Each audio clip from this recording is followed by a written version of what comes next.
when she first became First Lady, Michelle Obama won the hearts of millions. That is right. She not only became the First Lady of the nation, but the First Lady of fashion. Designer, I should say, Isaac Mizrahi says Michelle Obama's fashion sense represents, quote, our shining hope for the future. And there is a new book out that not only highlights the First Lady's fashion, it gives everyday women tips to emulate as well. The book is called Michelle Style, celebrating the First Lady of fashion, and author Mandy Norwood is here with us today. Welcome, Mandy. So good to have you. Thank you. Thanks for inviting me. No, it's great to have you here. We were talking beforehand about that black and white dress that Michelle Obama had worn when she appeared on The View, and I think afterwards it was from White House Black Market. That's right. It was very reasonably priced, and the next day the store couldn't even keep the dress in stock. I mean, women were stampeding to the stores. It was ridiculous. They hadn't even finished the show, and they were practically sold out, both in stores and on the website. But the great thing about that dress was that it was just over $100.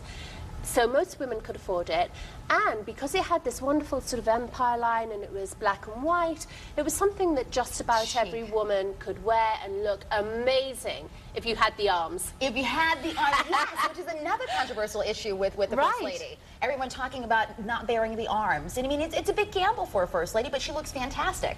She looks incredible. The fact is, she works out every single day. This is a woman who is 100% groomed, immaculate, and she really looks after herself. And that's the key when you're wearing a sleeveless dress. Of course, you can't have any fluff going on here. I mean, you've got to look strong and buffed, and she looks great. I think her style has been compared to a number of former First Ladies. One that comes to mind is Jackie Kennedy, though. Wouldn't you say that? Definitely Jackie Kennedy, and there have been many comparisons with her. But if you remember, well, you're way too young to remember Jackie Kennedy. I don't want to say anything, right, exactly. But Jackie Kennedy, even though she broke lots of rules and she created a whole style of her own, I mean, her clothes were very elitist. There were very few women on the street who could rush out and buy the clothes that she wore. And that's the great thing about Michelle Obama, is that you can literally see her getting off a plane, attending a dinner, and you can go out and buy the outfit. We actually have some of those pictures of the First Lady and of her fashion. Again, she's getting off the plane, as you mentioned. She's not afraid to gamble and wear really pretty florals. I think here she's wearing a floral dress. That's right. And she loves florals. She loves big florals, she loves little florals, but most of all, she loves bold florals.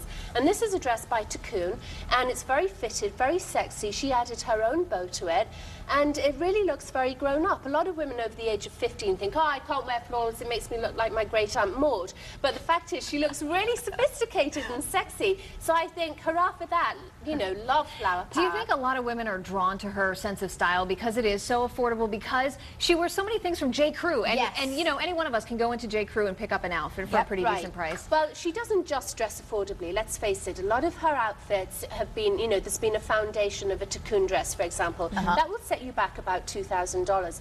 But what she does is she mixes it up. Right. You know, she doesn't dress head to toe in one designer, so she may have a very expensive dress but a pair of affordable flats, or she may have a very affordable suit with a very expensive belt. She talks about kissing it, kiss it, K-I-S-S. Right. Keep it simple, sexy. Keep it simple, sexy. Right? So she doesn't go over the top. She may have one beautiful statement piece of jewelry, like the necklaces that you're wearing, or she'll just have a little watch. In this particular picture, she's wearing a gorgeous sheath dress by Maria Pinto, bright orange tangerine wool. So that in itself is making the statement. She doesn't need any frills and flounces with that. In your book, you talk a lot about the influence of color, too. Purples and those bright orange, and how she uses color, but it's not over the top. It isn't over the top. I mean, she tends not to mix up and jar her colors too much. She goes for very bold, very effervescent colors, and in many ways she almost looks more presidential than Barack himself, because she is so bold. She's powerful. She has a great presence. Yes. Yeah. Big, a lot of charisma around her. Again, election night, she wore that black and red dress. Very controversial as well. Again, a lot of folks are saying, you know, why would you wear that? She really has her own sense of style. She has her own sense of style. She knows what's good on her. And you know, the thing is, if you're going to push fashion boundaries, inevitably there are going to be people up in arms. How could she have worn such a thing? But it gets people talking, it gets people rushing out to the stores, and it gets people buying again. That's right. Yeah, we're looking at this formal gown right here, too. Beautiful. Now, this is absolutely lovely. This was actually the first dress that she wore for a presidential dinner when they arrived in the White House. It's by Peter Saronan, and he is a corsetier, which means that whatever he makes, you're going to look pulled in, beautifully curvaceous, which actually she does there. Absolutely. And it's in midnight sequence. I mean, she shimmered, she was dazzling, she's the bomb. Oh, we're going to need Peter's number before you leave today. Listen, the book again is called Michelle Styles, Celebrating the First Lady of Fashion, and you can win an autographed copy if you want one. Just log on to our website, WTNH.com, and click on Connecticut Style. You're going to find an entry form in the book lovers corner of the website. Thank you so much. Thank for you. Thanks for jumping in and sharing some good Great tips. to meet you. Yeah. Don't go anywhere. We're making an Asian black bean salad and grilled pork tenderloin when we come back.